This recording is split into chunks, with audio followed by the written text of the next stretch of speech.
মাননীয় স্পিকার, আমরা দেখেছি স্বৈরাচারের সময়, আমরা দেখেছি এই বাংলাদেশের অর্থনীতিকে কিভাবে কুচি কুচি করা হয়েছে বিভিন্ন ব্যক্তির স্বার্থে।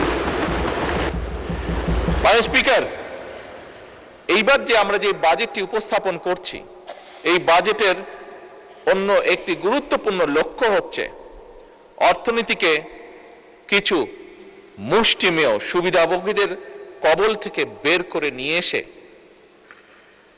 সাধারণ নাগরিকের, সকল নাগরিকের এতে অংশগ্রহণ করা এবং এর মাধ্যমে একটি ন্যায়ভিত্তিক, মানবিক, মর্যাদাপূর্ণ এবং অন্তর্ভুক্তিমূলক অর্থনৈতিক ব্যবস্থা গড়ে তোলা। মাননীয় স্পিকার,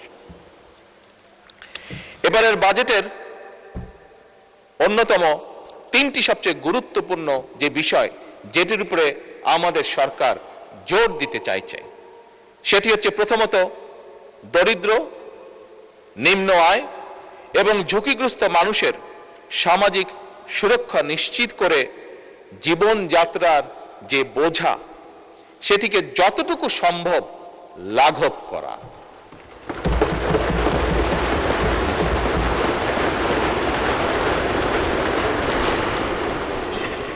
মাননীয় স্পিকার, মাননীয় বিরোধী দলের নেতা একটি কথা বলেছেন, স্বাভাবিকভাবে রাজনীতিতে থাকে, উনি বলেছেন কুচিকাটা করার কথা রাজনৈতিক ভাষায়, হ্যাঁ, কুচি কুচি করা উনি বলেছেন বিভিন্ন বক্তব্যে, বিবৃতির মাধ্যমে। মাননীয় স্পিকার, হয়তো রাজনীতির একটি অংশ এটি, তবে মাননীয় স্পিকার, আমরা দেখেছি স্বৈরাচারের সময়, আমরা দেখেছি এই বাংলাদেশের অর্থনীতিকে কিভাবে কুচি কুচি করা হয়েছে বিভিন্ন ব্যক্তির স্বার্থে। বিভিন্ন ব্যক্তি, বিভিন্ন হাউজের স্বার্থে এই অর্থনীতিকে কিভাবে কুচি কুচি করে করা হয়েছে।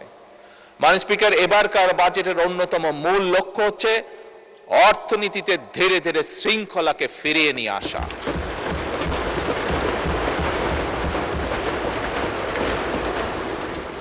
মাননীয় স্পিকার, অন্যতম তৃতীয় যে মূল লক্ষ্য এই বাজেটের, সেই লক্ষ্যটি হচ্ছে যা মাননীয় স্পিকার আপনি জানেন, গত সপ্তাহে আমি দুটি দেশ সফর করে এসেছি, একটি মালয়েশিয়া এবং একটি চীন।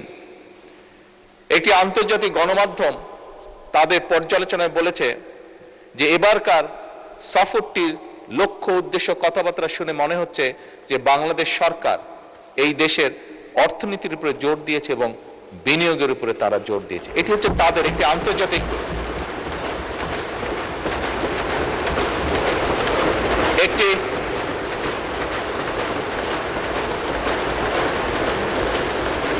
একটি আন্তর্জাতিক গণমাধ্যমের অ্যানালাইসিস। মাননীয় স্পিকার, ওনারা সঠিক বলেছেন, আমাদের তৃতীয় এবং সবচেয়ে গুরুত্বপূর্ণ যে লক্ষ্য এই বাজেটে সেটি হচ্ছে বিনিয়োগ, উৎপাদন এবং কর্মসংস্থানের যে চাকা সেটিকে সচল এবং শুধু সচলই নয়, সেটিকে বেগবান করা।